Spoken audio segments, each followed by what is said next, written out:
People have been getting together to talk business over coffee forever. I am not a coffee drinker, however, but I do enjoy learning about people's businesses and hearing their story. Excited to be here today with Jeff Jacobson, one of the co-owners of Unruly Brewing Company. Back in 2013, Unruly was the first craft brewery in Muskegon.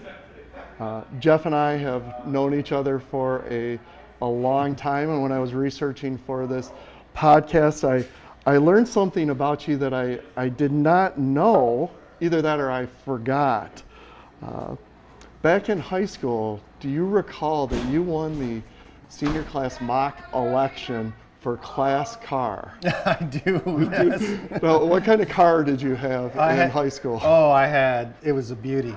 It was a 69 Impala with the fenders had rusted out, so my grandpa welded white fenders on a blue car, so I had two white fenders. Well, that car could sit 8 people in it, 4 in the front, 4 in the back, and we could put 4 surfboards over 6 foot in the trunk and close it. It was so big. That is awesome. I don't know how I could forget such a thing. That's funny. Yeah, very cool. Now, over the last 5 years, Unruly has continued to grow, and you're going to share an update on what's going on here and a little bit more about your story. But before we get into that, what are you drinking today? I'm drinking the Golden Rye. It's kind of a lighter beer. It's only 4.5%, but it's got the rye gives it like a really nice dry finish to it. So it's really a refreshing beer. Nice. Well, not surprisingly, I'm drinking a Revel Rouser, named for a very well-known Muskegon agency. Right, that's right. Cheers. So cheers as we get going. So let's talk a little bit about your story and how you got into this business. It was kind of interesting because I was really frustrated with not having a brewery in Muskegon. That was driving me crazy. And I was really excited because I thought that there was going to be a brewery here in Muskegon. Some guys were, a husband and wife were working on developing a brewery, and they had a building, and I remember that. They had a party, and everybody was there. It was a good party. It was a Mardi Gras party. It was a Mardi Gras party, yeah. And so I was so excited that we're going to have a brewery, and then the wheels fell off of their program, and so I just said, if they're not going to do it, I'm just going to do it. And I had done liquor law for a long time, so as a practicing lawyer, I knew all the ins and outs of the licensing process, and so I just needed to find the right people to really bring it along. And also, I was a home brewer, so I was really into it from not only the love of craft beer, but actually making the beer itself. But unfortunately, we don't use any of my recipes because I found other brewers that were better than me, which was a good thing. So that's great. Yeah, that's awesome. That's great.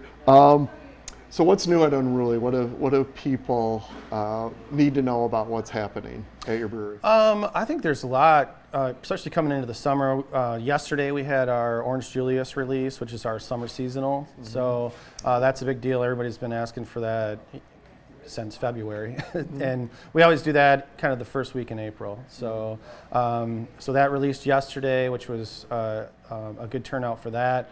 Also, we've got just great entertainment coming all summer long. We did a lot of different sound treatments around the room and upgraded our sound system, and so I think the experience of listening to a live band here is really good now. It's not overbearing. You can still talk, and I think it's a great experience. Well, it kind of plays into that whole community brewery thing that you guys founded yourselves under, is getting together. And what I always find interesting about Unruly is, depending on what time of day you're here, it's like 2 or 3 different breweries. It can be very laid back during the day. Then as happy hour comes, you see a different crowd of people. Then at night, can get pretty rowdy sometimes. Yeah, no, I mean, I agree.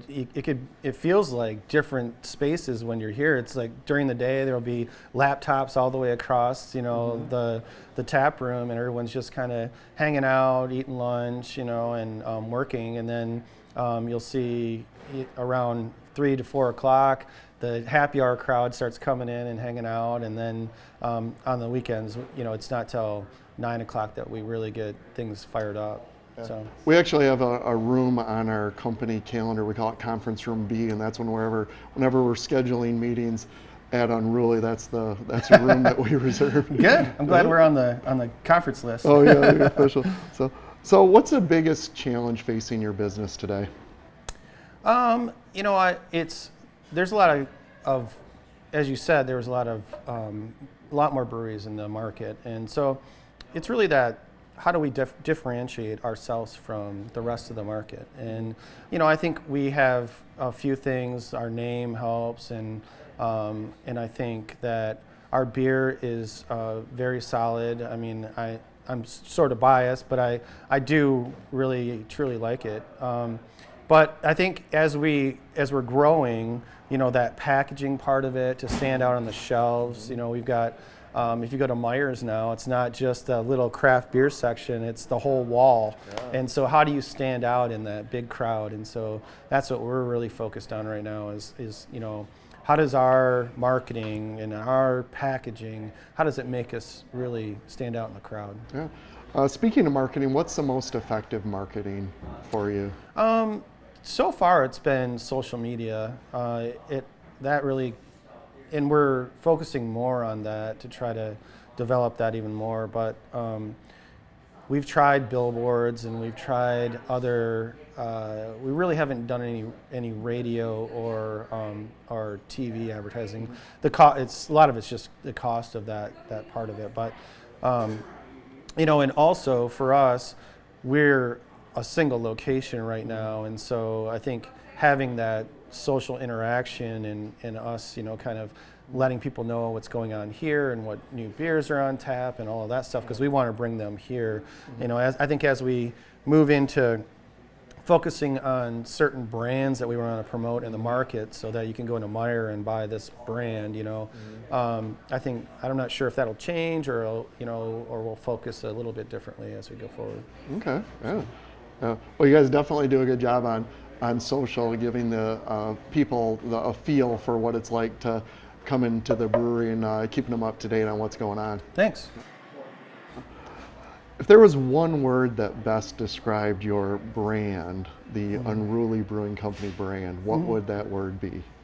I guess I would say we're a little on the fringe, on the edge of everything. We try to, even in the classic styles of beer, we try to push the envelope a little bit on those and make them, they're still balanced, but but they're on either the higher end of bitterness or they're on the higher end of alcohol. But we have stuff in the middle too. I think I kind of look at it as we don't have any boundaries. We just do what we feel is fun and exciting and what we really like. And so that's kind of how we see our customers. They're all into different things and they all do different types of things. We have a big bike cycling group that comes in, and they all are just ordered Unruly jerseys so that they're the team Unruly that ride around.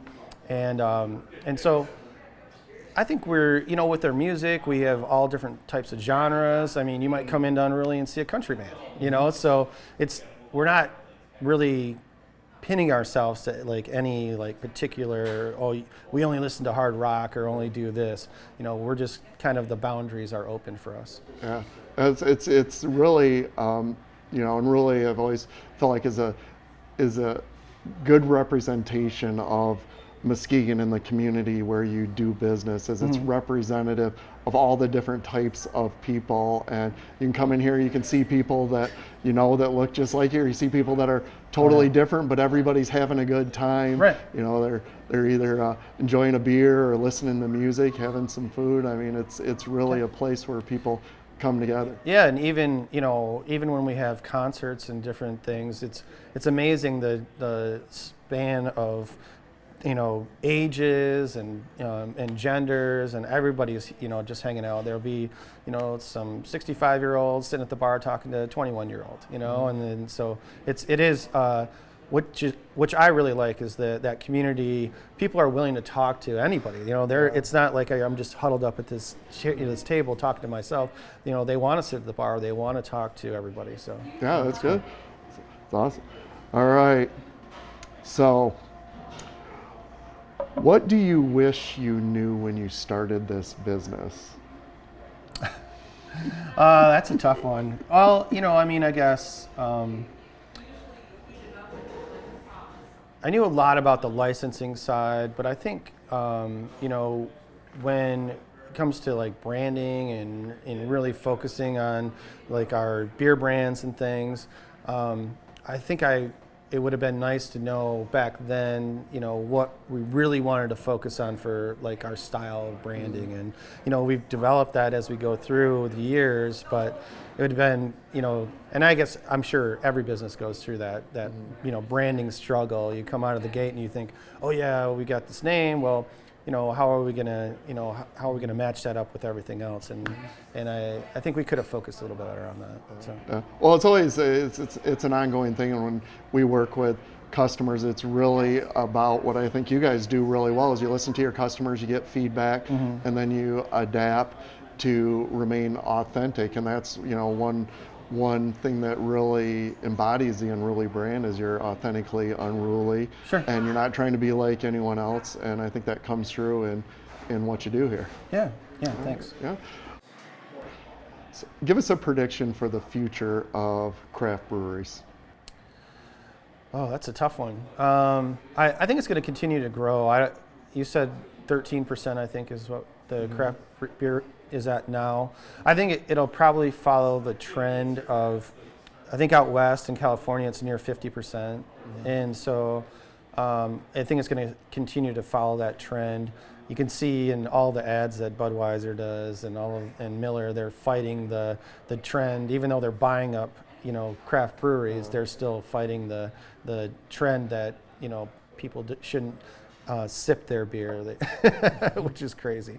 But I think it's going to, continue to dominate the market. I think you'll see more and more, instead of 2 beer aisles at Meijer, you're going to see 3 maybe. But I think also you're going to see more brewery tap rooms. I think every town is going to have their own tap room. I mean, you can look at all the even Shorts who grew up in Bel Air. What a small town, but they've been really successful because people will travel to see craft breweries. So good, awesome. All right, last question. Sure. Last question. Any advice for someone looking to get into the brewery business? Yeah, I think you really need to find a great location. I mean that's basic for a lot of businesses, but if typically you're going to make, as a small brewery, you're going to make most of your money in your tap room. So you need to be located in somewhere where it's an easy location to get to, and there's not too many breweries that just start out as a big distributor and manufacturer. That takes a lot of capital, and you need that sort of that support of your tap room to help you fund your growth.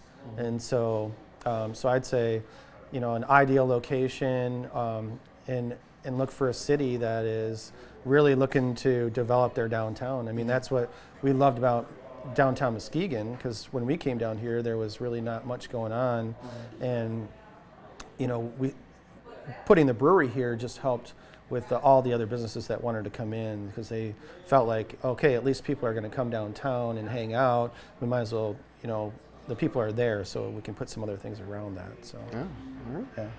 Well, thanks, Jeff. That was fun. Yeah. That's all for our first Not Coffee podcast. Until next time. Cheers. Cheers. The Not Coffee podcast is a production of Revel. For more information and to suggest interview guests, visit notcoffeepodcast.com. Thanks for tuning in.